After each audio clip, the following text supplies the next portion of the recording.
And if I can do that and figure it out, well, I'm sharing everything I'm learning and doing along the way. The goal is to help as many people as possible do the same, because I want a future full of created by humans films. Hello and welcome to Off the Lot. The film industry is changing fast, and if you want to make movies, it's time to become your own gatekeeper. If you've got a vision and the drive to make it happen, this podcast is for you. We're your hosts, Ken Kabatov and Anthony Epp, and every week we dive into the hustle, challenges, and real-world strategies of independent filmmaking. We talk to directors, producers, and industry pros about what it really takes to get your film made. So if you're serious about making movies, hit follow or subscribe. It helps us keep this going. And if you like what you hear, spread the word, share the episode, leave a comment, and help more indie filmmakers find Off the Lot. Let's dive in. First of all, Daren, thank you for joining us today. This is super special. We're very excited to have you. And I guess just to before we dive in too deep, maybe we can just talk about your background and just to give viewers some context as to where you come from, your background, and what you're up to these days. Yeah, my name's Daren Smith. I'm an independent film producer and author and creative strategist. So I kind of throw all those things in when I'm on a podcast because people want the context of like, why is this guy on a podcast? Shouldn't he be out producing movies? It's like, well, yeah, I do a lot of things. So really, I've done 4 independent features over the last 4 years. Before that, I did 4 seasons of a television show. And before that, ran a video production company. So the mission and the goal now is, getting independent film to be truly independent. So how do we create a non-dependent film ecosystem that serves everybody who wants to be active in that, whether it's the actors, the filmmakers, the crew, the audience? Like, how do we actually do that? That's kind of my main goal. And I'm doing that through a film fund that I'm raising right now through my company, Craftsman Films. And so the long-term vision is being able to myself first, like figure out how to create movies consistently, profitably. And if I can do that and figure it out, well, I'm sharing everything I'm learning and doing along the way with my blog, with my podcast, with all these things. And so the goal is to help as many people as possible do the same, because I want a future full of created by humans films, not created by AI. And I think we have to figure out how to be truly independent and profitable in order for that to happen. And you just recently released a book. I did. Called Blockbuster. Plug. Look at that. Here you go. You got it in the first 5 minutes. Look at you go, man. Yeah. Well, because I also think that it's basically the premise of a lot of what we've been trying to explore is this idea that you making the case that independent filmmakers and creators can build massively profitable businesses. Yeah. At the same time. So let's ask really the deep question of like, what's the biggest mindset shift that an indie filmmaker needs to make in order to embrace the idea that you have with Blockbuster? Oh, picking just one's going to be hard, but I'll try. Okay. High up on the list is taking responsibility for every aspect of it, right? So as soon as you start thinking, well, I'll do the filmmaking, I'll make the movie, but someone else will handle distribution or marketing or sales. Well, then you've abdicated your independence, right? You're now reliant on some other entity, some other company that's taking a cut in order to get a successful outcome. And so part of it is it's really hard. Like, I'll say that up front. It's not like it's an easy thing to just go full independent. A lot of us do it out of necessity because we're not getting the jobs at studios. Maybe we don't live in LA or Atlanta or wherever they're filming the next Netflix thing. But okay, so sometimes we shift into the indie side because necessity. But as soon as you do that, if you're still relying on, well, I'm going to make my movie, but I'm going to need a distributor. So I have to get into a festival. I have to have people show up. Those people have to be development or acquisition executives. They have to like my movie enough to want to offer me money for it. And I hope that amount of money is more than I spent on it. That's abdicating a lot of responsibility for the outcome for yourself, the film, and the investors and the audience. Like, the audience will never see it if those 6 things in order don't happen. And so mindset shift 1 really is figuring out, how can you take responsibility for every aspect? And often the answer is, well, you produce it for cheap or nothing, like, to start, because you have to keep that balance of, if I'm going to make $10,000 off this, if that's the high end, if that's the average of what I could considerably make from this project, you better produce it for less than that if you want to be profitable. But guess what? If you can make it for 8 and then make 10,000 on the back end, you're more profitable than a lot of massively huge, expensive studio movies. And so Congrats, you're profitable. Now you just keep doing that and growing the scale project over project. And how have you seen this shift over the last few years from, the much more traditional models that were in place for so long, versus where things are at now. And like, when for you did all of this click in to really go down this road and just say, no, this is possible. You can build a business, be creative, and own the entire process and handle it yourself? I think it happened progressively over the 4 feature films that I produced. And so I can't necessarily speak to a single moment because I can see a lot of moments where I had an idea or a question or a thought or a light bulb moment. But on every one of the 4 projects, so the first 2, I was like the first one I was line producer UPM. The second one I was line producer UPM.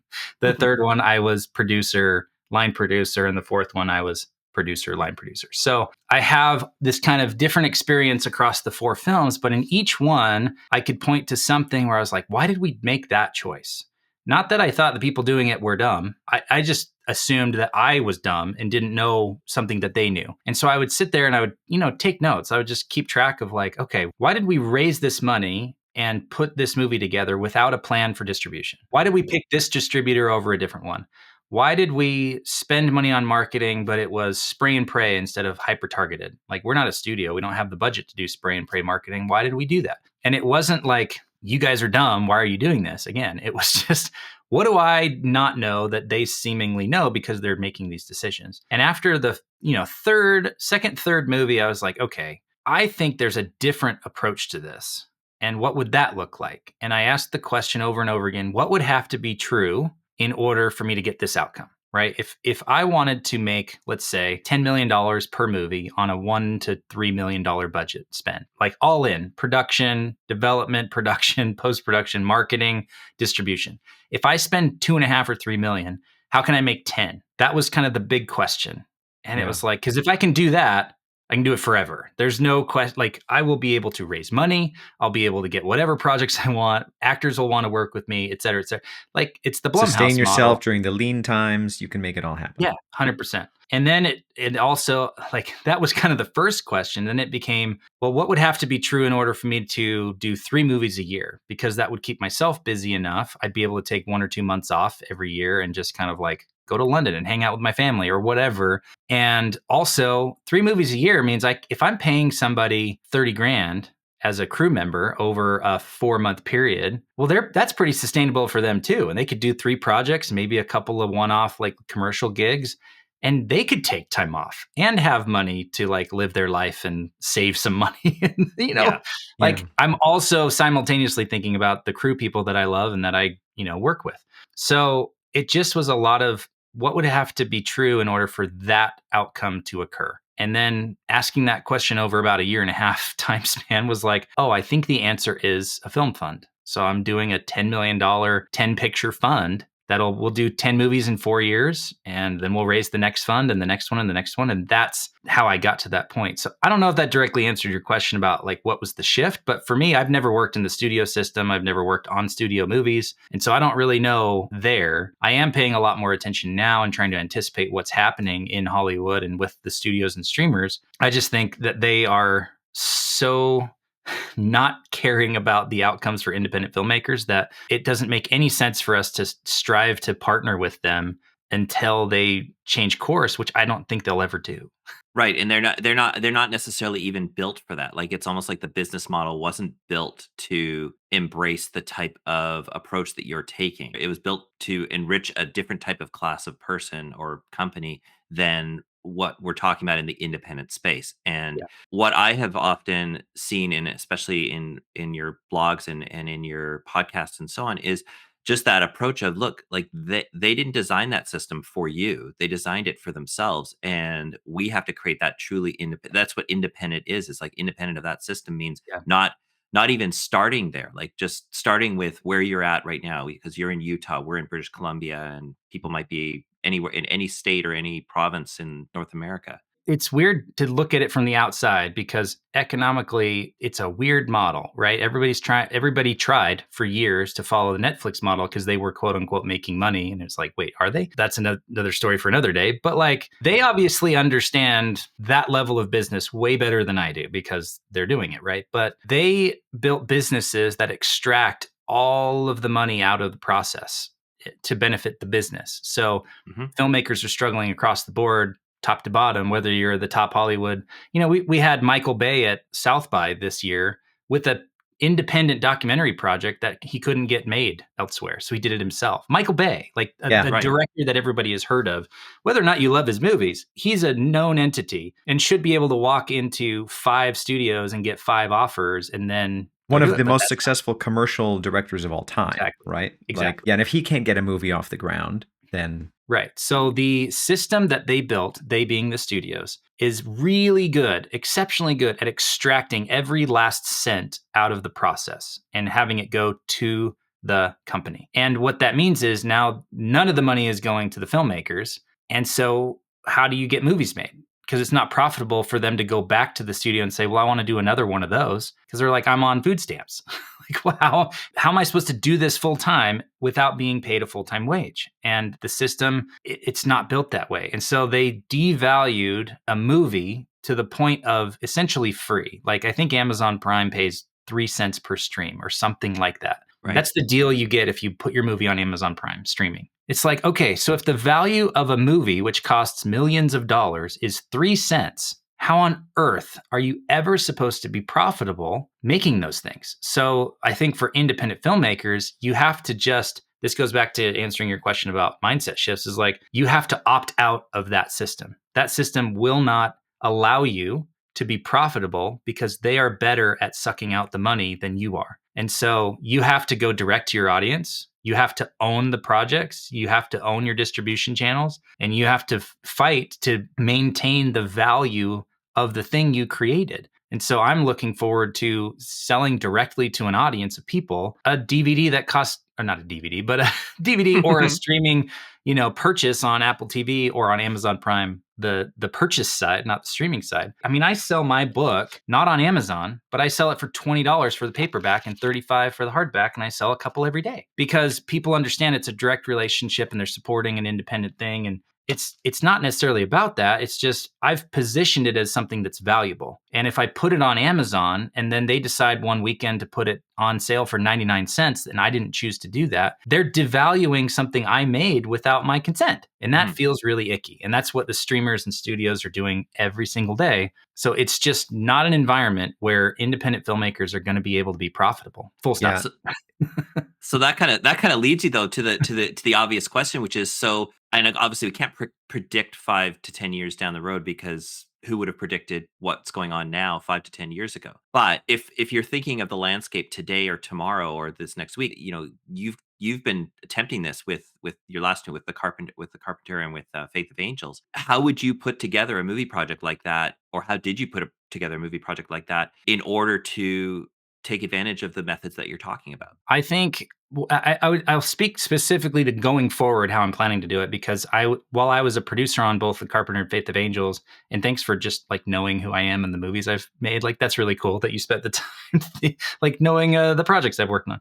But I can speak to going forward because I'm not the decision maker on those projects and the distribution and the structure and all those things. So going forward, like it's already happened. It's just now we need to catch up to it to where we can actually make it profitable. But it's about going direct to your audience. And the most recent example that we're seeing of this is Mark Duplass partnering with the Independence Project, which is Seed and Spark and Kinema. Seed and Spark helps with fundraising and Kinema helps with distribution for indie filmmakers. He has a TV project that he took to Tribeca in like 2023 and hasn't been able to get it picked up anywhere by any of the networks or streamers. And so now he's taking another self-produced, self-financed indie TV project and going direct to the audience. And he put it up on Seed and Spark and tried to raise a couple $100,000 for the marketing and P&A. He's not concerned about recovering his costs from producing the project, but he'll probably recoup some of it. But he's using the audience that he's already built. He's got a couple 100,000 people who follow him online. I don't know if he has an email list. If not, he definitely should have an email list. Mark,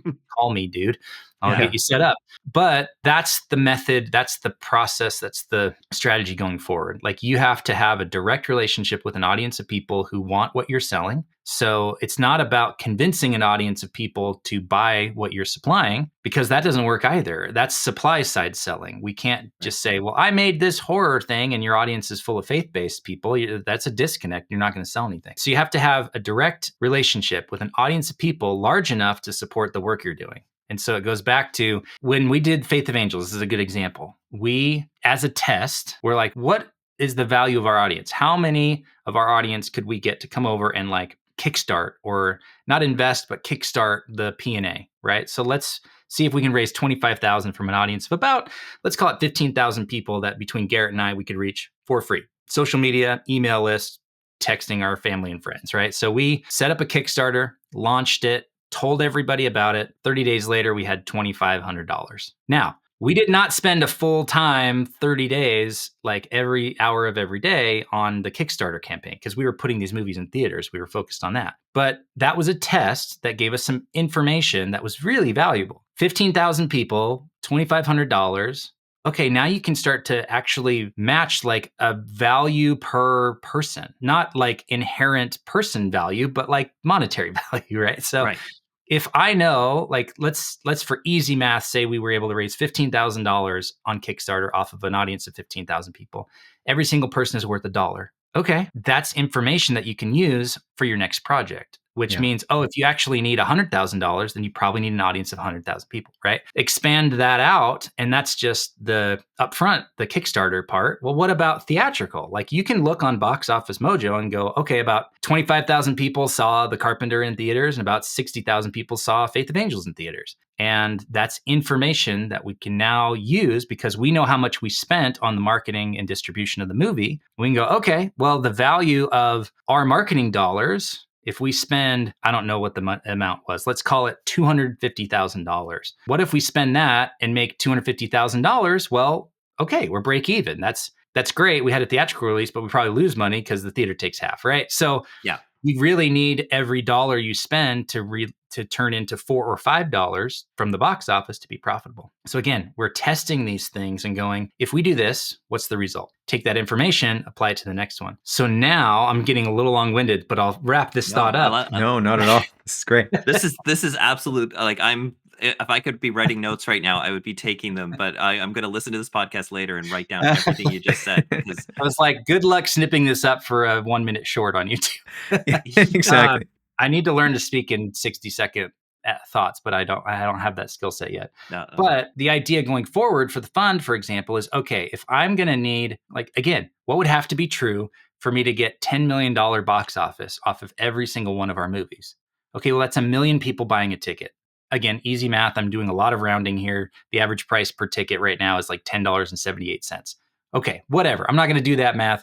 $10 million, 1 million people need to buy a ticket. What has to be true in order for me to be able to sell 1 million tickets to a movie? Well, I don't have a 1 million person audience, and I'd probably need a 20 million person audience, because generally speaking, you need 20 times the number of actual buyers in your audience, because that's a 5% conversion rate. So if I want to sell 1 million tickets, I need to be able to reach 20 million people. Well, I have an email list of 2,500 people. So I've got a long way to go in order for that to be true. But I mean, look at Angel Studios. They've done that. They have an email list of 20 something million people, is my guess, because they can get 1 million people to the box office at opening weekend for every one of their movies.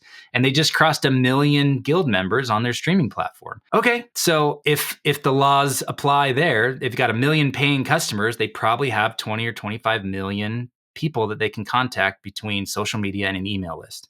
Right. There you go. Yeah. So it can work. It just means that you've got to do what Angel did and build up an email list of 20 million people.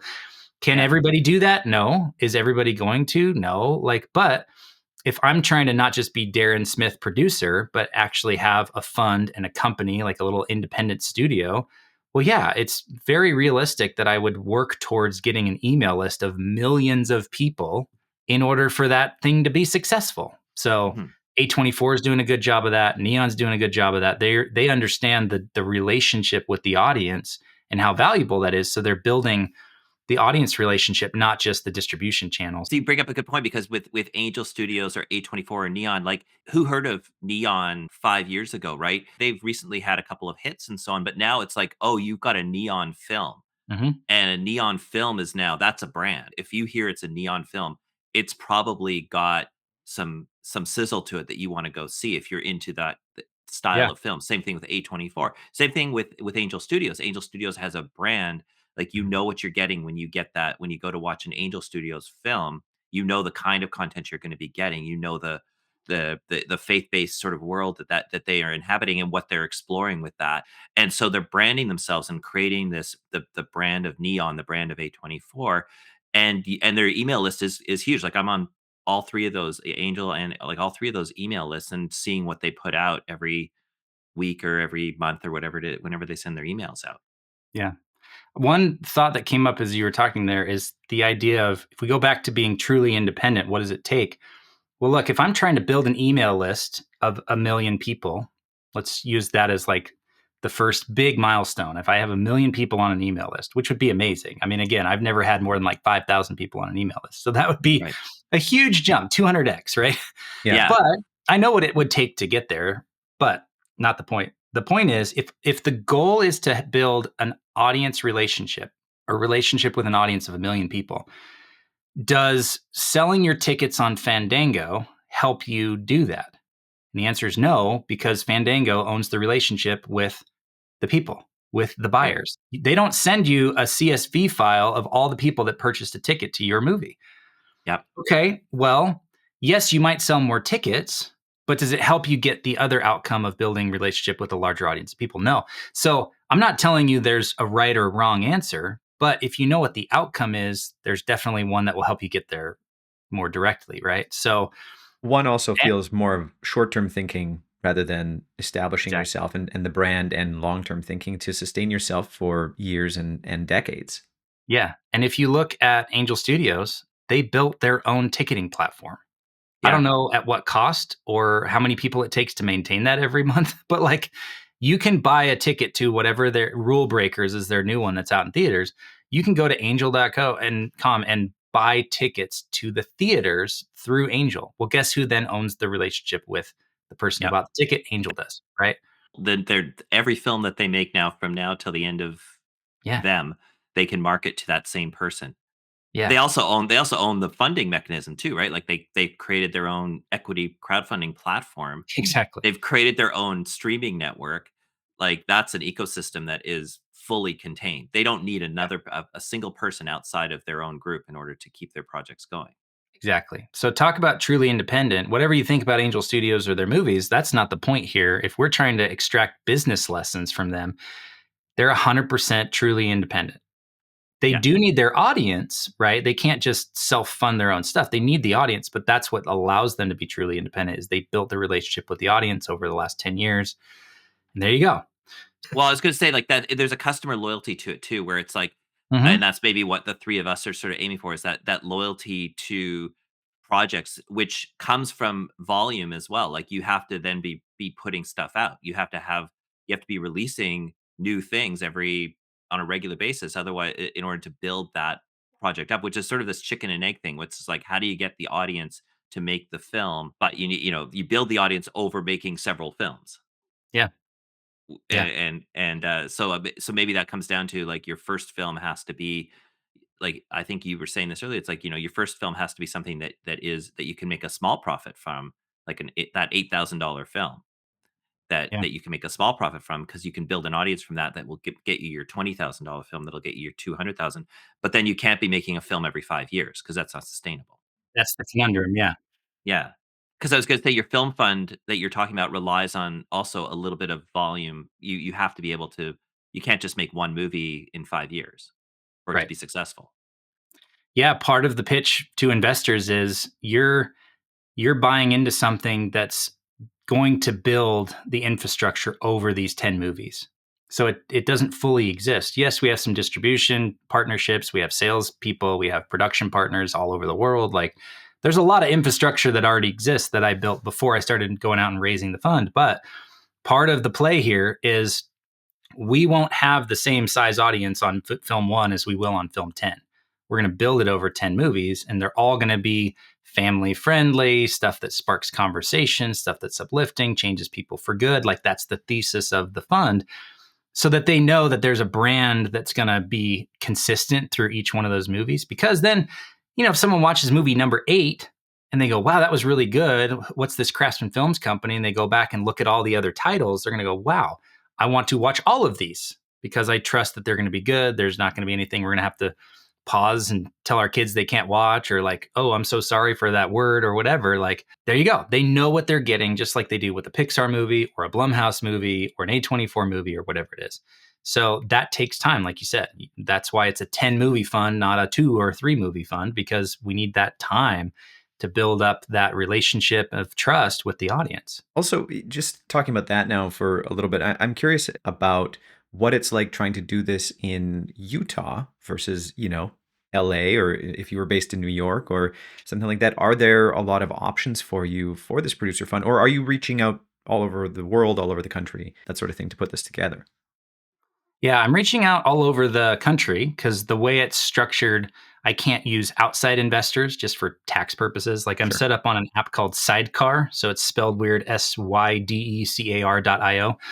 And that's the platform I'm using to set up the administration of the fund.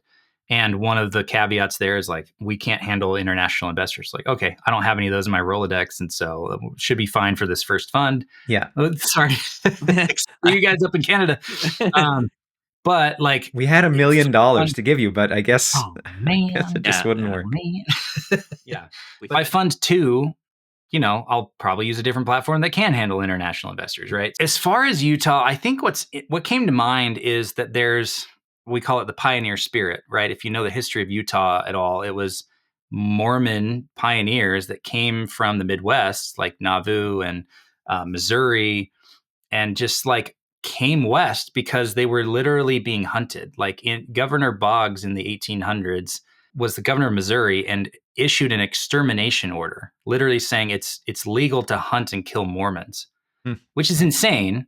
But like that was a thing that happened, and I'm a member of the Church of Jesus Christ of Latter-day Saints, or I'm a Mormon, and so this is my heritage. I have relatives, 5 generations back that were in the companies of handcart families and pioneers that walked from the Midwest over into Utah Valley, like into Salt Lake Valley. Wow. So this is my blood and DNA. Is like there's an independent spirit kind of built in here in Utah. So you look at a lot of companies that are built here. We have what we call Silicon Slopes, and so instead of Silicon Valley, we have Silicon Slopes because we have a lot of mountains here. It's like it's that same entrepreneurial spirit of, well, if I want this to exist, I'm going to build it myself. My Garrett, who I've produced these last 2 movies with, has a sticker or a magnet on his fridge that says, "If it is to be, it is up to me." Oh, And I that's love the that. pioneer spirit. Like Yeah. if we're going to survive, we have to go west. If we're going to thrive here, we're going to have to build in the the high desert farmland. How do you do that? Right. Well, they figured it out, right? And now there's this thriving ecosystem here in Utah, and cities in Utah are consistently rated number 1 for entrepreneurship, number 1 for quality of life, number 1 for all these things, because that's what they wanted to build, and then we built it, right? I can't take a lot of credit, although my great grandfather was like a founding member of Logan's university, Utah State University. So like Oh, wow. I have a lot of heritage here in Utah, which speaks to that pioneer spirit of if it is to be, it's up to me. So I think that certainly helps being in Utah as an independent filmmaker. I certainly had opportunities years ago to move to LA and be like a dialogue editor because I came up through post-production sound. It's like I could move there and make $12 an hour and then hopefully become a senior dialogue editor or a sound engineer or a sound designer or whatever. But I think this again speaks to the pioneer spirit of I don't like the idea of a limit to what's possible. And Yeah. so the idea of moving to New York or moving to LA and getting into sound and capping out at like 200 a year salary and having to go to work every day 9 to 5 no matter what and get 10 days off a year, it's like that's very limiting. I like my lifestyle here, which is I'm done with work every day at 3:30 because that's when my kids get home from school and I want to be done. And so people go, "You're raising a fund off of 30 hours a week?" I'm like, "Well, it's probably less than that." But yeah, like I'm not doing 80 hours a week. I'm not flying all over the country trying to knock on doors and go to meetings. Like we have Zoom. Like why would I need to do it the old way? That we have a new way now. So it's just this thing that's a default setting if you're here in Utah, which is like an independent spirit. So I Well, think I it's love that, and it sort of now makes a bit more sense as to how, because I've been following you on LinkedIn, and then through Anthony, and even taking part in your Q&A in January, which I highly recommend to anybody listening. Follow Daren Smith. Thank you. As you can hear, tons of knowledge. But the producer fund, right? And how you are raising a lot of money, and it's incredibly impressive. But now it just makes a little bit more sense as to, like, if Utah has this entrepreneurial spirit, there are a lot of entrepreneurs, there's a lot of business people, business forward thinking people there that you can talk to put this together. And I think that that's just a really inspiring thing as well, because so many of us are in that boat of trying to put our movies together, trying to build a business. I guess what I'm trying to get at is you pitch a lot, and you're constantly talking to people, pitching yourself, pitching your producer fund. What are some of the common mistakes that people make when they are pitching either their film, themselves as filmmakers, their business, their small film business, that sort of thing? What are some of the things that people get themselves tripped up on? Two things come to mind. So the first one is pitching too early, meaning think about relationships in the typical sense of like dating, right? So you've got someone that you think is a pretty person and you want to hold their hand, and so you ask them out on a date. The thing you shouldn't do is propose on the first date, right? Like that is too big of a leap between I just met you, we barely know each other's names, I don't know anything about you, will you marry me? We would never do that because it makes no sense. And yet, in this world of filmmaking, I get DMs every single day and emails every single day from people who I've never talked to, never met, never seen their face or their name or anything, show up in an inbox, whether it's a DM on LinkedIn or an email, because it's pretty readily available on my website. Like, shoot me an email. Like, I want the right people coming in, but they'll pitch me their project and say, I'm looking for a producer. And I go, I don't know anything about you. And so the idea of even responding feels like leading them on. Yeah. Like I might be interested. And so I actively avoid all of those things. I actually have an email software called Hey that I use and pay money for every month, every year, because it allows you to screen people into your inbox. So what that means is before they end up in your inbox, they end up in a screener. They hit a screener first. And if they're pitching me, whether it's get leads for free or have AI improve your SEO or whatever DMs or pitches I'm getting in my inbox, I just nuke it. It's like, nope, nope, nope, nope, nope. And they will never be able to email me again because their email address is screened out. It'll never end up in my inbox. So I use that, and it's going to be only more valuable as time goes on, because if you're a screenwriter and saying, I need a producer, and you're pitching me in the first thing, I'm unfortunately going to screen you out. And it's nothing personal. It's just that you treated me like a bank and not like a person. And so that's mistake number one. Don't pitch too early. You need to build a relationship with someone. Again, think of it like dating. Hey, I really like your profile. Would you consider talking for a little bit? I love that post that you did on XYZ thing. Here's a question, open-ended, blah, blah, blah. I know that you're probably interested in having a conversation about your project, but I'm going to do it if you build a relationship with me. Right. But not if you pitch me on the first date. So that's number one. The second thing that people get wrong when they're pitching is this shift or this idea of supply side versus demand side. I think I touched on that briefly earlier, but like just to cover the idea, what we do as filmmakers for some reason is we say, I love producing this. And so that's what I'm going to supply to the marketplace. So how it shows up is, well, I'm going to pitch that to investors. Here's a thing that I want to make. I need money for it. I'm going to pitch this thing. And you just pitch everybody. So it's supply side. You just keep pitching until somebody hopefully buys. And then what happens is people get 2 years into pitching a project and they go, I haven't made any progress. It's like, well, are you talking to people who actually want the thing you're selling? And that's the shift to demand side selling. And the principle that underlies this is that the demand for anything exists independent of the thing you make. So independent of you, independent of your business, independent of your project, demand exists independent of that. So how do you apply that? What does that actually mean? Well, I drew this out yesterday on a live call with the group of filmmakers that were on this month's live call. It's like there's a market out in the world that wants circles. They want perfectly round, shiny, glossy circles that are just perfectly made. That's the demand that exists, whether it's from an individual or a market, whatever. The demand is for circles. And us filmmakers are over here going, okay, well, here's a square. Yeah, it's a little wonky. I can see why you wouldn't want that square. Let me try again and refine that. Oh, you still don't want that square? Well, let me get a little bit more passionate about the pitch, because maybe that's what it is. Here's the square, but it's a better pitch. Well, you still don't want the square? Okay, well, maybe what I need to do is, all these gurus online are saying you really need to hire a line producer to give you a $2,500 budget and schedule before you go and pitch anybody. Okay, well, here's my square with a refined pitch and a budget and schedule. Oh, you still don't want the square? Hold on. Maybe I need a business plan. Maybe that's the thing that's missing. I don't have a business plan, so I'm going to spend another $1,000 on a business plan from somebody who's saying, you need this before you go pitch on LinkedIn. And now you've spent $5,000 on all the materials, on all this thing for this really awesome square, and you're selling to people who want circles. And it's never going to happen. Like, unless you become a really kind of shady type of salesperson where you're like, oh, no. What you really want is a square. Circles are so last year, circles are out. Nobody wants circles anymore. You need this square. And let me get you in, you just pay now a little bit and then whatever. Like, you could do that type of salesmanship, but it's still not meeting the existing demand in the marketplace. So a better strategy is to stop trying to force squares to people who want circles.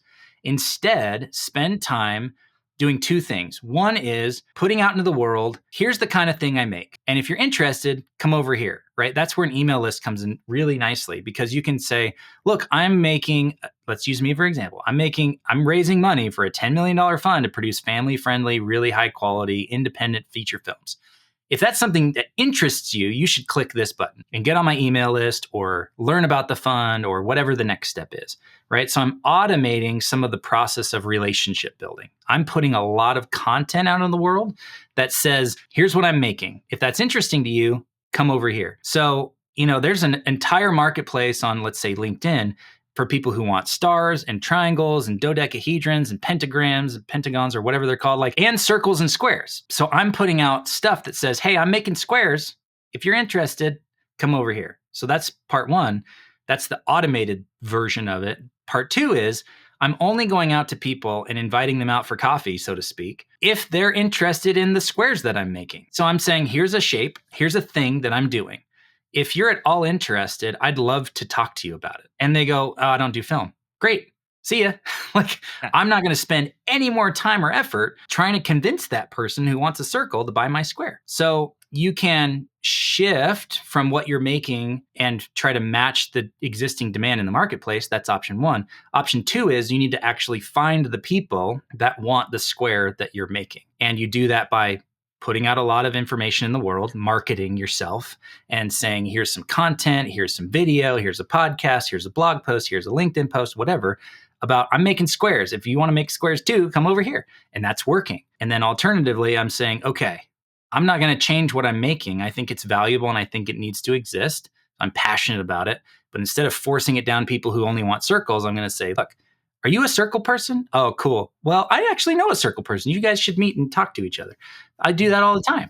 But, someone comes to me with a horror project and I go, well, that's a circle. I do squares. And they go, oh, cool. But so-and-so over here is looking for circles. I do that all the time. I'm also looking for, I'm going out to people who I think might be a square person. And I go, hey, are you a square person? They go, I don't know. I've thought about being a squares person. I've had a little interest for squares in the past. Why do you ask? Oh, well, I'm glad you asked, Yeah. And what that actually looks like in real terminology is I go, when I reach out to new contacts, people that I think I would like to quote unquote date, right? I'm going, oh, hey, thanks for connecting. What's a project that's got your attention right now you're really excited about? Because then they're going to tell me if it's a circle or a square. Yeah. But if they're like, man, I'm really anti-film. I did a film years ago and lost a lot of money, but I looked at your site and it looks really cool. Tell me about that. Great. Now I've got an opportunity to talk about the thing that's a square.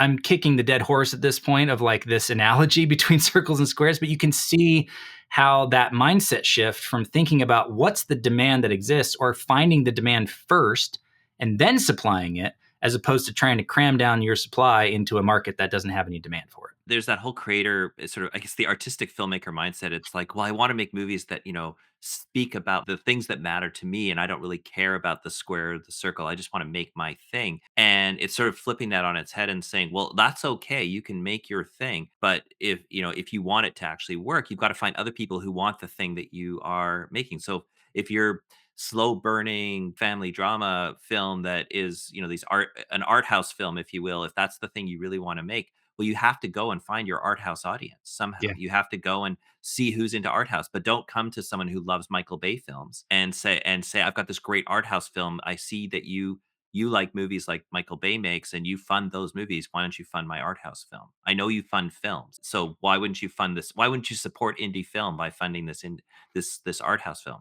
And it's because that person's like, look, art house films don't excite me. I'm not interested Yeah. in them. They don't. I'm not going to Yeah. go watch one. I'm not going to take my family to see one. Basically, what I hear from you is you're taking the idea of being a creator and being someone who's an artist who wants to reveal things and talk about big issues through art or whatever it is that they're doing, and saying that's totally fine. Go find people like you before you go down this journey, but don't expect this to be a mass marketed. You're going to sell it to the same people who are going to go see Transformers. It's such an interesting thing you bring up because with the internet, there are markets that exist that are easily findable with not necessarily for investors. Let's caveat here, but like if you're a writer and you want to connect with people who like the kind of writing you're doing, you can go on Wattpad and there's millions of people who want to read independent stories, and you can put your story on there and see what the market thinks of it and give it some time to kind of figure out where it's going to end up. But I mean, I've seen stuff on there that has 6 million views for a piece of writing. And not to say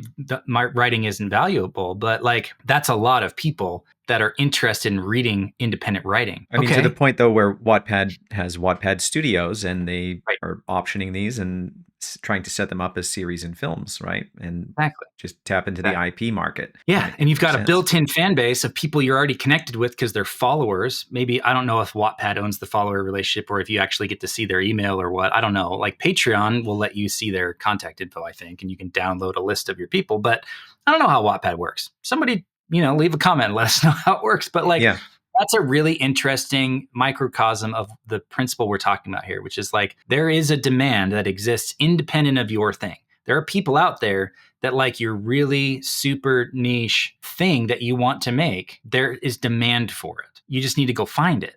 Like it's not about trying to pummel people with your pitch and refine it and improve it and blah, blah, blah. It's about where's the demand already? Oh my gosh. Okay, well, there's a million people that like this type of content. I have one of those. Let's see if I could put it in there and tap into it as well. Or maybe you're a producer and you go, wow, well, what's the highest one? What's the highest liked or followed or read one? And can you have a conversation with that writer? Absolutely, because their contact info is right there. You send them a DM and go, hey, I really liked your story. Mm-hmm. And this might take us off track, but I think it's an important principle because a lot of people get at me a little bit for only talking about like, well, I don't want to do what you do. I don't want to raise a fund. I don't want to run a studio or whatever. I'm like, okay, I get that. But this concept of supply and demand is really interesting because if you go over to Wattpad and you see the number one in a super niche genre has 1 million likes on it, and you contact that person, they probably won't even get back to you because they're probably already in production on that thing because the demand has already been proven and that relationship is already established. And so there's this spectrum of like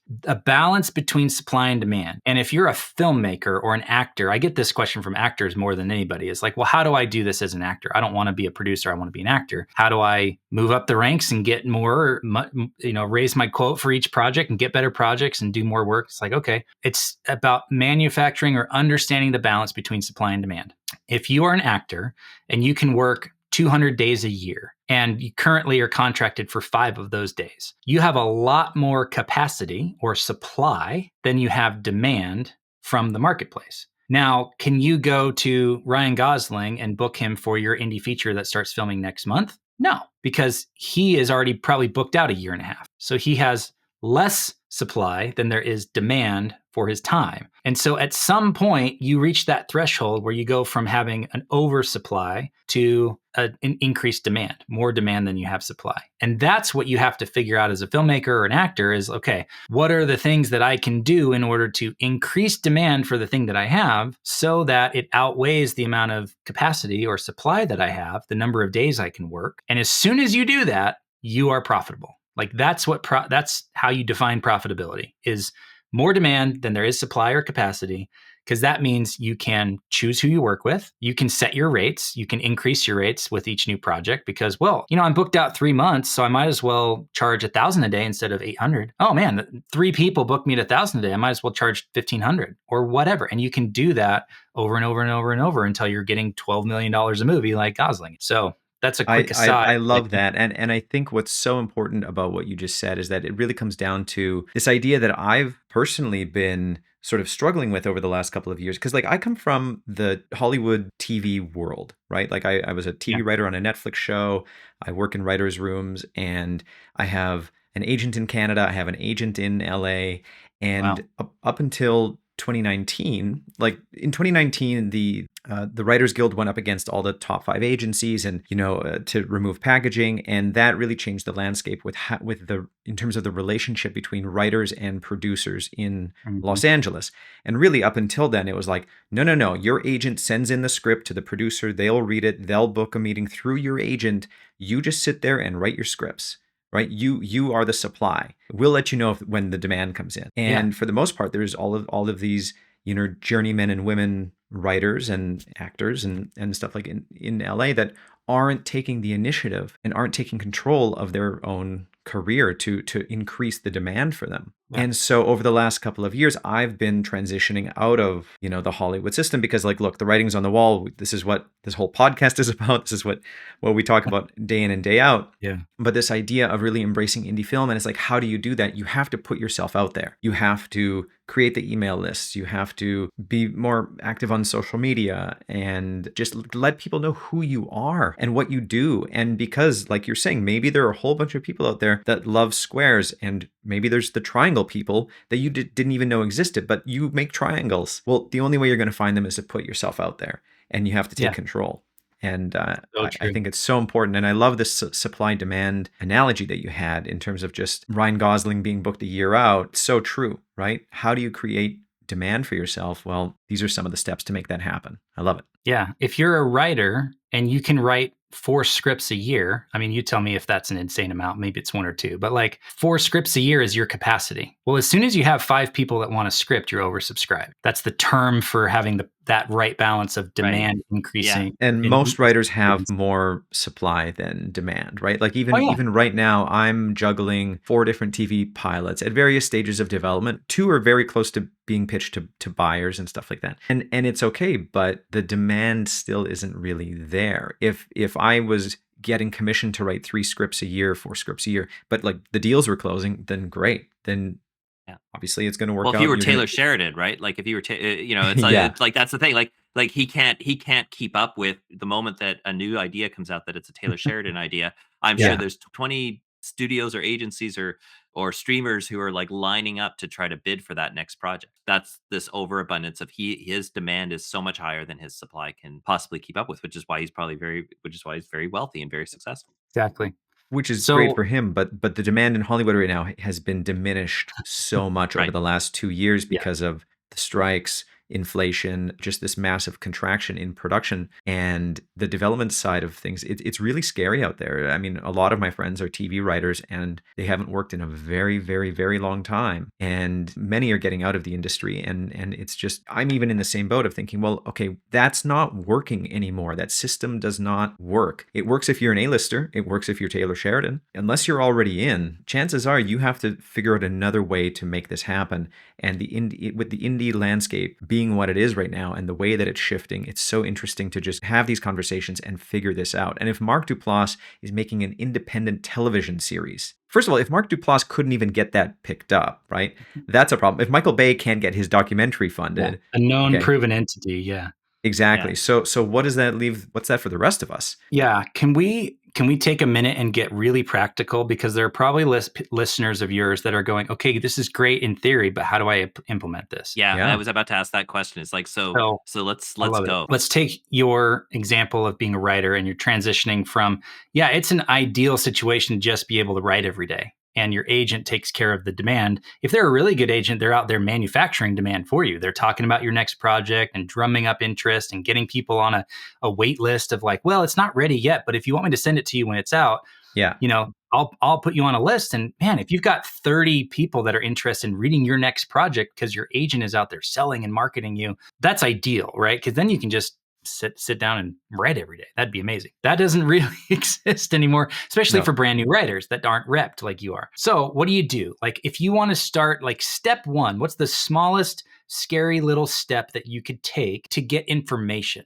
For me, that's step one, is can I get some information here? Because it's very unlikely to go from, okay, I'm transitioning out of the studio system. Now I want to have more demand than I have supply. So overnight, I want to have 5 people bidding for my next project. That's a huge leap, right? Like, it's very rare that you could do that. So what's a small test that you can do in order to get some information? And what that looks like is, what if I posted the log line for my next project on Twitter X? Do I have anyone in my existing network of 500, 1,000, 2,000 followers who responds to that? Does it get me a step in the right direction? If the answer is no, that's information, right? You can go, oh, my existing audience doesn't have any buyers in it, doesn't have any producers that could option a script or pay me for my writing. Okay, well, what do I want to do with that new information? Do I want to test it on LinkedIn or Instagram or YouTube? Do I want to, maybe you hop on and you make a little short that's like AI animated of like, here's my next movie.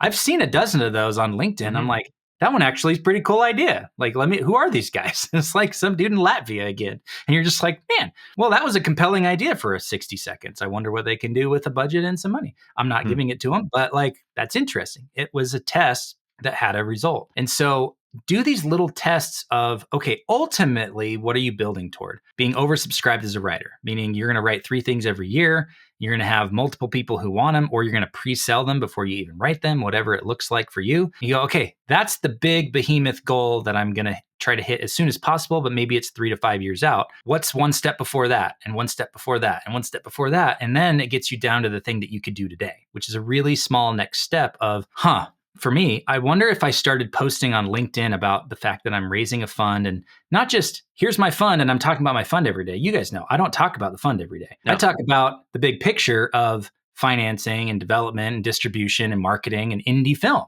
I talk about indie film and the way that I want it to exist in 5 years. And people go, oh, I like that guy. I like what he's saying. I want to learn more. And then they click to my website and then they get on a call with me, and now they're, we're having a relationship. So the small test was, if I write exclusively for executive producers or aspiring executive producers, what would that look like? And Anthony, you might remember my very first post was like, how to visit set as an executive producer. Yeah, and I forward that on to everybody I know who's an executive producer or who's a wannabe executive producer. Yeah. Thank you.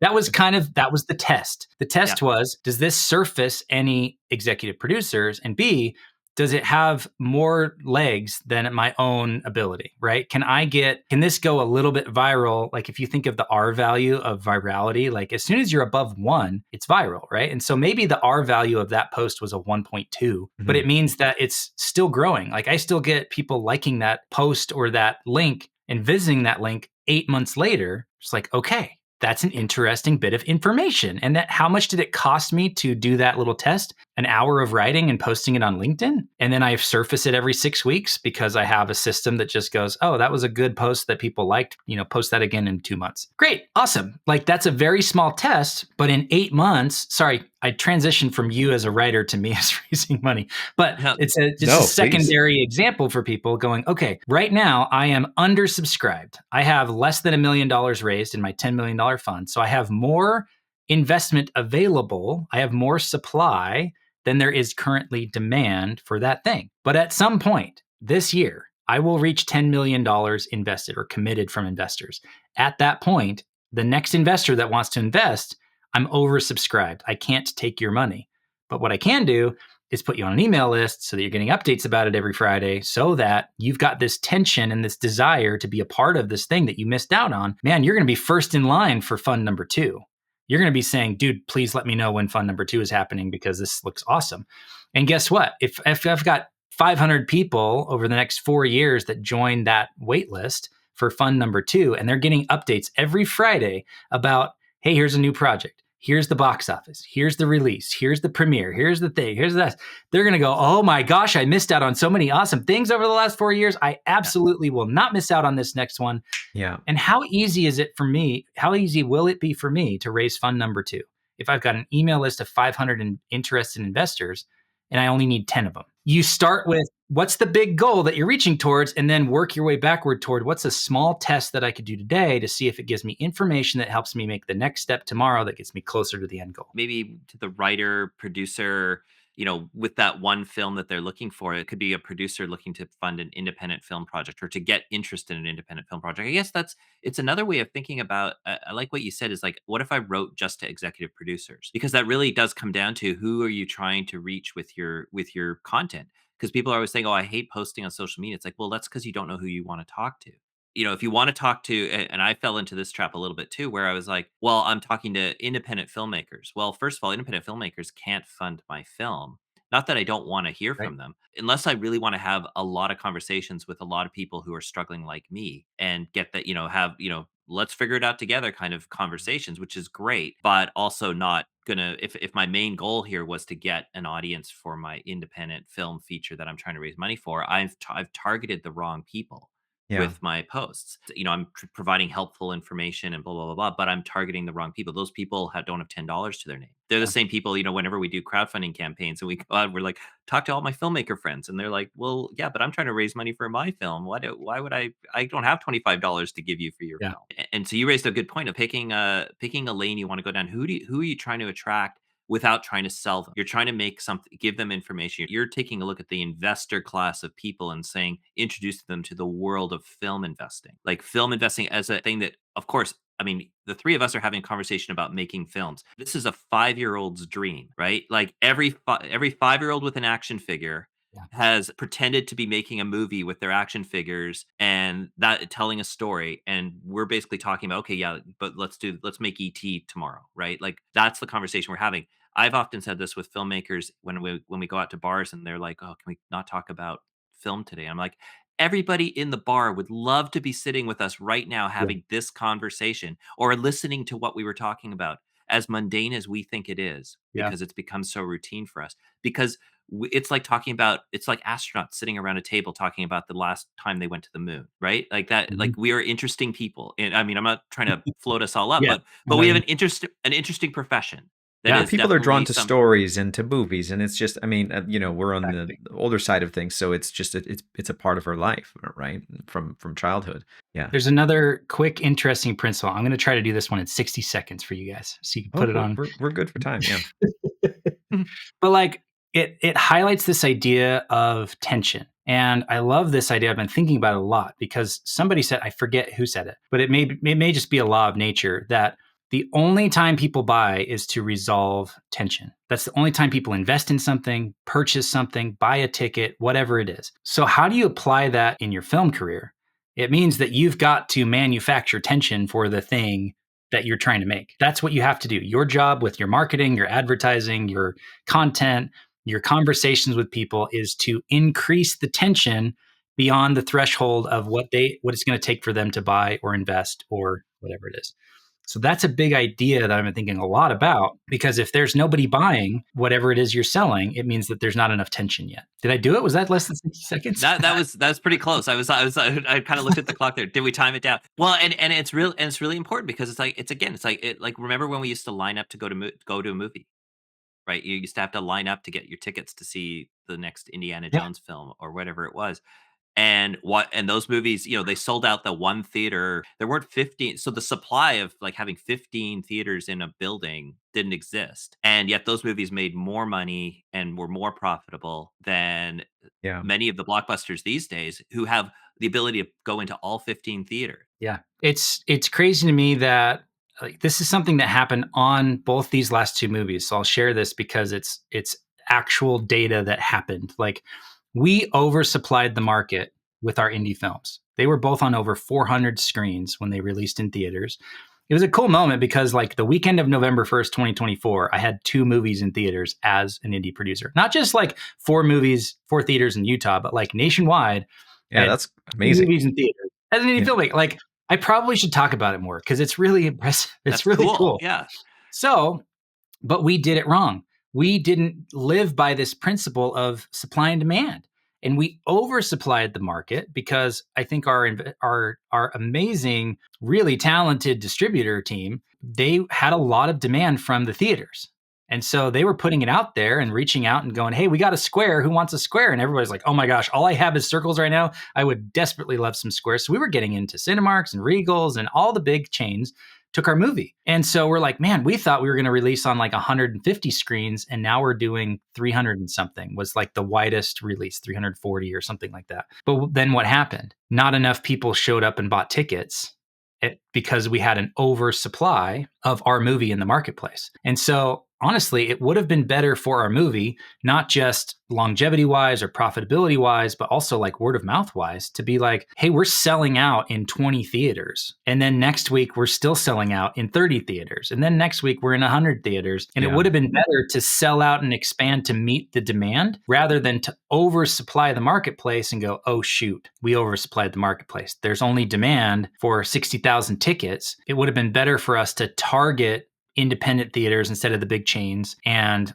only one within like a 25-mile radius instead of 3, because we had 30 screens in Utah. Like, that's too many screens. We oversupplied the marketplace even in our home territory. So we should, I'm going to learn from that and apply that going forward. But I really wish that we had thought about that in those terms of supply and demand and going, can we realistically think that we're going to sell out 350 screens this weekend? Because if not, we should not release on that many screens. We should only release on as many screens as we think we can oversupply, like get oversubscribed on, sell out. Mm-hmm. So that's an interesting idea for those that are releasing their films. And let me also say, how do you ever get oversubscribed if your movie is streaming on the internet? Yep. You can't. That's a very good point. Impossible. It's infinite supply. You'll never have more demand than supply. So maybe don't put your movie on Netflix.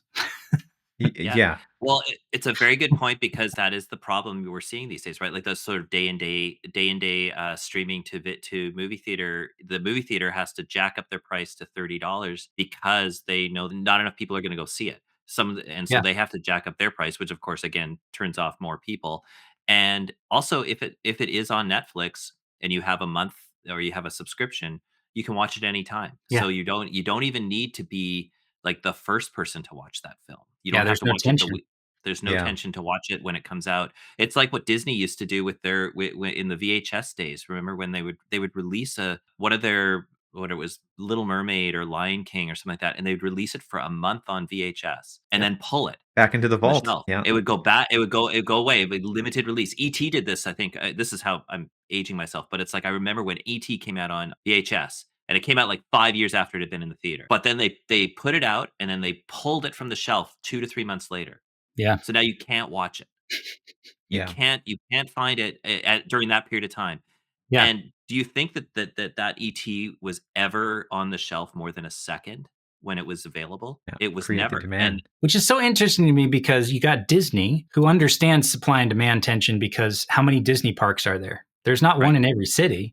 Yeah. There's like 5 or 10 all over the world, right? And they're going, okay, people in Tokyo would really love a Disneyland park. There's enough demand, so let's do that. And then you even apply it to the day-to-day running of this thing, which is there's only so many people we can let into the park. We have a capacity, and that's maybe 50 or 60,000 people. So like at some point, if 100,000 people wanted to get into Disneyland Park today, they can't. At some point, they'll say, sorry, we're at capacity. The fire marshal won't let us have any more.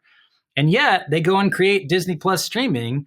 And I get it because they get a lot of value for it, but it's antithetical to the laws of nature when it comes to business here and supply and demand, which are economics 101 principles. And like, exactly, we're going to create infinite supply and hope the demand shows up. It's like, no, but even in a tangible sense, like it's what has led to Marvel fatigue, Star Wars fatigue, right? Let's just create a bunch of Disney Plus series that are lower budget and have lower production value. Still pretty high, obviously, for a TV show, but not Yeah. the Avengers Endgame. Like in Canada, a movie ticket is $18 and or more actually. If you go to the VIP theater, it's $25 for a movie. And so how Yeah. do you get thousands or millions of people to go to a theater at that price and then just switch to a streaming service at 10, 11, $13 a month? And like, of course, streamers aren't going to make the same amount of money. What are you Right. doing? This whole system, this whole model is completely just, it's awful. The legacy studios have hitched their wagon to Netflix that just drove everybody off of a cliff, and we're now paying the price. And Yeah. But optimistically, what like are you a big advocate of theatrical release then? Yeah, I love it. I mean, that's what I make movies for, is to see it in a theater with people. But I will say that, and we can talk about this as much as you want. It's still theory at this point because the fund hasn't been raised and the project hasn't been greenlit. But I have a project on deck to be like project number one, because I want to test this theory out of supply and demand, where our theatrical release will be kind of a kinema type release. We're going to use movie theaters to do the things, but maybe even like event theaters, like 2,500 seat venues that have a stage but also could screen a movie. And the tickets will be $100 because they're an event. We're going to go and do a roadshow type thing where we can charge $100 because that's the kind of audience member that would want to come to that, would happily pay $100. That's nothing for them. And I'm being specific or like intentionally vague on this, so I apologize, but I don't want Oh, to that's reveal okay. like what the project is yet because it's not a thing that exists yet. But the audience of that we can already tap into are an audience of people who have money and would value an event where they could see the person who is the main part of this film project. And if we had a 4-hour event which included a screening of the movie, but also a Q&A and some VIP and maybe a little bit of food snacks, like you could easily charge $100 or $200 per ticket for that thing. But guess what else we could do? We could call ahead and say, hey, we're looking at these 10 cities that we want to do one of these shows in. If you would like to sponsor and be the sponsor for this event, it's $25,000. And that covers the food and the labor and the rental of the space. But you get some time on stage with our person and you get to talk about your thing. And you get to, 50 tickets or whatever, 10 tickets that you can give to your clients and to your people that you want to invite. Okay, so what just happened? We completely inverted this supply and demand of theatrical release. We're Right. charging 5 times as much. We're getting paid to put our movies in theaters rather than paying to put our movies in theaters. And all of a sudden, we're generating upwards of $100,000 per screening. You do that over 10 screenings, and that's $1,000,000. yeah. So Right. wait, a $100,000 average per theater. We got like $3,000 per theater on Faith of Angels. Like, okay, well, wait a minute. So then, what if you did then do like a Fathom event, one weekend only? It's available in theaters for $20 or $18 a ticket, but it's 3 days. It's 1 week only, and so Yeah. we can do a massive push and we can say, look, we know that it's going to be in theaters for this week and we don't know if it's going to stick around. So you better go see it this weekend. Well, what happens? Demand is greater than supply because you only have like 200 theaters that are going to put it in there and now you can sell it out. And then we go and we do whatever is next, right? Whatever's So next. but all of a And sudden we're profitable by like 5x before we even get to post theatrical because theatrical release wasn't an expense. It was a was revenue generating and we kept 90 or 100% of the revenue. That's how I'm thinking about theatrical going forward. and the bragging rights you have of that, and this is of course assuming that all of this goes exactly the way you're thinking, is like the bragging rights you have on that is that you've got 10 screenings that yielded $1 million in revenue. When you go to do that $20 theatrical release, I mean, that's a pretty big thing to be bragging about, that gets buzz out there and interest. Now, I don't know if that shows up on the top 10 box office, for that weekend or not, because Who cares? event, but who cares, right? Like you don't need to be on the New York Times bestseller list to have Right. a book that makes more money than the bottom of the New York Times bestseller list. Like it's you've got something that you can brag about, you can post, you can have. I Yeah. mean, there could be newspapers or whatever articles written about how this movie made $1 million on these 10 screenings. And if I'm a person with the disposable time and income to go to see a movie, I mean, I'm thinking, oh, I have to go see that movie because Yeah. how it must have been good. And we've seen that too. Like I don't know if you've been to any of these where they do those like live concerts, like Yeah. they where the symphony orchestra plays the soundtrack of the movie Mhm. while the movie's playing on a screen. Yeah. I've gone to a few, like the Vancouver Symphony Orchestra here will do that. They charge $120 a ticket to go see a Yeah, movie that you've seen already, whether exactly. it's like Star Wars or something like that. $120 to go see it, but to see it in a different type of venue with a live orchestra playing the music is a special experience. Yeah. The secret there is to understand where the constraints are. Can you constrain the amount of time that it's available for? Can you constrain the number of seats? What else can you constrain? And then you start thinking about, oh, I could sell one sponsor. Well, if I have 5 people who want to sponsor in Dallas, I can charge 25 or even 50 grand to sponsor that thing, because at some point you'll reach the level of, supply and demand equilibrium. But Yeah. don't worry about that. Like, just keep raising the price until you reach T that point. and Till you reach So that like, point. and you know what? The post I'm going to make on that day, the Monday of that weekend, is like, here's the box office top 10, and the number 10 was $1.2 million, and guess what? We were number 4 because we did, or Yeah. whatever. Yeah. No, that's a really good thing. Like you said, like we Yeah. actually beat it, but they won't count. But the system won't acknowledge us, Hey, who or cares? I yeah, who mean, cares? Just as we're taking up so much of your time, just as I love we it. It's all begin good. to. I'm here Okay. for it. Well, I'm just also curious about, your relationship then to your distributor versus, what a lot of people are looking at in terms of self-distribution and active distribution. How are you sort of navigating those waters as far as working with a distributor or doing a, sort of a hybrid model and handling certain things yourself? Going forward, the distributor works for us. Like, Yeah. let's put it that way, as simply as I can. It's that they have to play by our playbook. Like, here's the play. We're not going to oversupply the marketplace. If there's 1,300 theaters that want our thing, well, guess what? They're not paying us any money to put the movie in theaters. They're not our actual audience.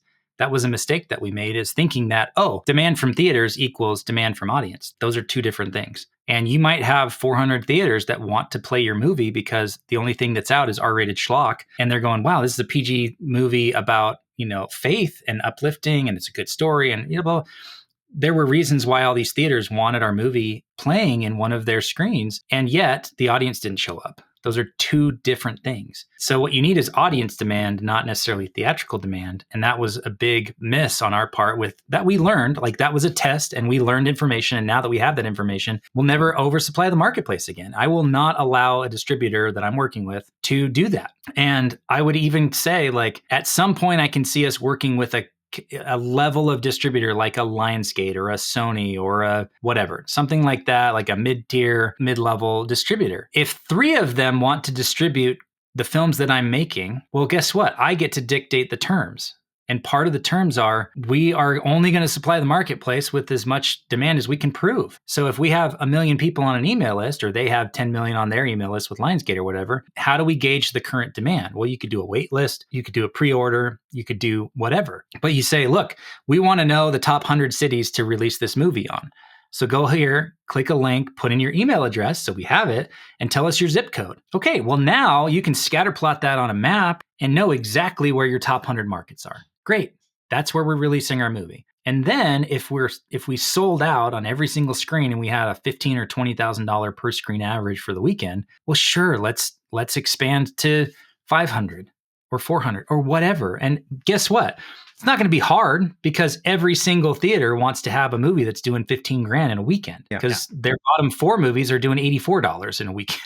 Yeah. So, like, if we can invert that and say, look, we are the ones in charge of the balance between supply and demand, let's never oversupply the market. And if we don't know what that threshold is, then let's figure it out. It's not that hard with digital technology these days to put a link up and say, click here if you're interested in our movie. And then we know, oh yeah, there's interest, right? You can do this as a writer right now, right? So when I was working on this book, I went to my audience. I said, here's what I'm thinking for my next book. Can you let me know if this is something that's interesting? And I got a lot of people hitting reply and clicking on a link and going, okay, out of my audience of 2,500 people, there's 300 that are interested. That's a pretty high percentage. I should write the book, right? You can do it with the tools that are already available for free right now. You can gauge interest before you invest all the time and money in producing the thing. And you also made a podcast on that too, though. Like, it was not on your current podcast, but it was on a different podcast where you kind of went through like a week by week. You discussed like the concepts of each chapter kind of week by week. So you were building demand at the same time.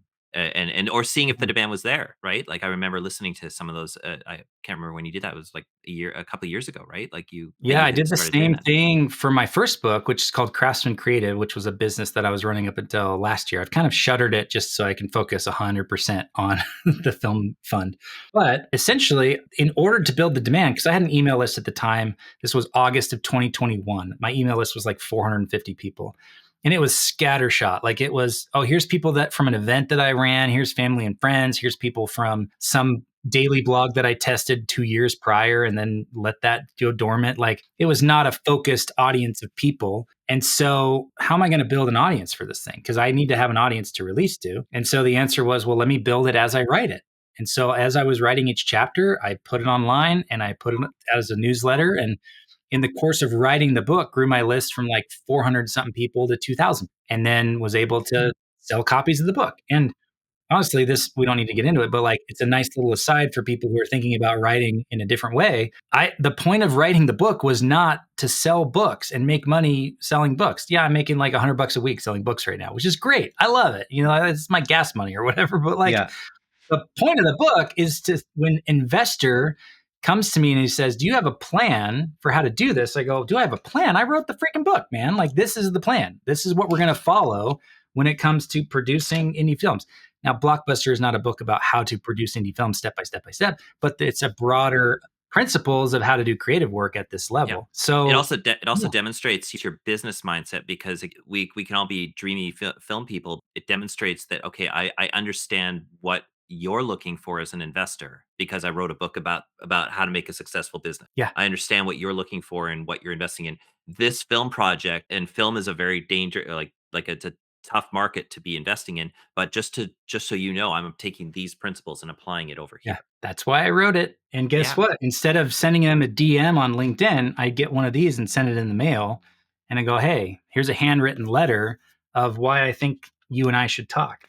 Yeah. Yeah. And they're going, And "Oh, that this person spent $20 to just talk to me? That's interesting. We should yeah. probably say yes to that." But if you sent that to someone who potentially could be investing 100,000 or $1 million in you, I mean, that's a very good ROI, That's part of right? what being truly independent is figuring out, thinking like a producer and figuring out where's the leverage. And if you can find leverage where you can get outsized results on, independent resources, that's the key takeaway from the book is that's how to be profitable. So everything we talked about today, these principles that I wrote about in the book, but like that's a big idea to take away from this conversation is like, oh, where's the leverage? And if you're quote unquote just a writer, well, where's the leverage that you have? Well, it's probably in building an audience and creating demand for the writing that you're doing. If you're a producer, same thing. If you're an executive producer, same thing. If you're a distributor, same thing. Like whatever it is you do, those principles apply. That one of the things that I remember reading in your blog, and I know I've heard you talk about this, is how much you focus on the marketing aspect of each film and how much money you're putting money behind it, but also, I guess, almost spending more time on the marketing and that aspect of the film release than you are on the production of the film itself. Yeah. Honestly, like if you asked me this 5 years ago, the order would be different. But now, with the experience I've had over these four films, production is the easy part. Like that's the part we grew up doing and we have experience doing and we've been doing for years and years and years. Production's easy. Post production's easy. That's the easy part. Yeah. I would say let's see. Right now I would probably say that distribution is the next easiest. So getting distribution, you can self-distribute. So you can distribute. I mean, I self-distribute my book. Distribution was like Yeah. click a link and open a store and now you have distribution. So the next hardest thing is financing, like getting the money, getting the people to buy in before the thing exists and investing in it in hopes that it'll be good and return a profit. The hardest thing is marketing. The hardest thing is getting an audience that is larger than the actual sales that you need in order to be profitable. So again, I read a lot about like the actual math of this stuff, but let's do it real quick because if you need to make $100,000 as a writer this year in order to be profitable as a solo writer, okay, you're going to make six figures, $100,000 this year. How many people need to pay you how many dollars in order for you to get that? And if it's three people giving you $35,000 each, okay, well now you need to get four people who want to pay you at least $35,000 to be oversubscribed. That's the only thing you should focus on this year is getting those 4 people to have the kind of tension where they want to give you $35,000 because the thing that you're going to give them in return is worth more than that. Same thing applies to everything, whether you're an actor, writer, producer, whatever. That's the only thing I'm focusing on is getting oversubscribed with my fund. If you're a writer, I would say the only thing to do this year, marketing wise, is to get oversubscribed for your writing. If you're a producer director, is to get oversubscribed for the people that you need right now to get to the next milestone. Here endeth the lesson. Well, look, this has been absolutely amazing. So much information to process for us and anybody listening. I'm sure will listen to this multiple times because you've dropped, gold nuggets everywhere here. Daren, thank you so much. Before we wrap up, one more question. Yeah. Is there any sort of piece of advice, you've given so much advice, but any piece of advice that you can share as an independent producer, somebody just starting out in the business, something to just really keep in mind? Read my book. For sure, that's a given. If you're just starting out, think about the marketing now. It goes back to what we were just talking about, right? Anthony, you say I've been talking about it and harping on it forever. It's like, yeah, because it's the hardest thing. And if you think that your marketing starts after the project or product is already created, you're wrong. That's the hardest way to do marketing is when you need it to work. We needed, for our movies to be profitable, let's call them $1 to $2 million movies. We should have made 5 million plus in the box office to be profitable there. And both movies made less than $1 million. It's like, okay, well, whoops. It was too late. The marketing started 3 weeks out from the release. And we could talk about how hard it is because the theaters won't even let you book until the Monday before the Friday it's coming out. So how on earth are you supposed to reach people in the blah, blah, blah? We could talk about that for a whole other episode. But the point is, there wasn't enough demand that we generated in the marketplace to get 1 million people to show up or 500,000 people to show up. We had 25,000 and 60,000 show up, which is great. I'm so grateful for that, to be able to say that 60,000 people paid $10 plus for a ticket to see our movie. That's amazing. We've had 200,000 people stream it already. It's just like, I've never been able to reach that kind of audience. So that is amazing. I'm grateful for it. It's not enough because we made something that costs $1 or $2 million. So in order for it to be profitable, we needed 500,000 people to see it. Right. And so that goes back to the very first thing we were talking about. Know how much you're spending and how much you need to make to be profitable. And if you can do that, you can do it forever. But if you don't know those numbers, then it's going to be really hard. So for the people just starting out, know what your numbers are and get my book because there's 3 chapters that'll run you through how much do you need to make? How much do you need to profit? How much it walks you through all that stuff. And then really understand that in order to be profitable, you have to be oversubscribed. So think about, do you need to be oversubscribed with audience or demand for an investment or demand for tickets or demand for actors or producers, whatever it is, that becomes your sole focus for the year. Besides your creative work is getting oversubscribed. Love it. Well, thank you so much. Thank you, Daren, so much for your time. And this has been amazing. Really appreciate it. Thanks, guys. I should say, if people like this stuff, we have a podcast as well. It's called Truly Independent. Everywhere. It's on YouTube and on all the platforms. And if you want more of me, I'm at craftsmanfilm.co. That's where all my writing is, and get on the email list there to learn about all the stuff I'm working on. And the book is great. It's definitely, I read some of the early chapters on the blog, but you can also go and read some of the chapters on the blog as well. And it changed how I looked at making my independent films. So I really appreciate the work you're putting in and just the fact that you're sharing all of this with so openly. Awesome. Thanks, guys. That was fun. Okay, so that's it for this week's episode of Off the Lot. We want to hear from you. If there are any topics you want covered or any questions you'd like answered, please email us at podcast.offthelot@gmail.com. You can also find us on Instagram and YouTube.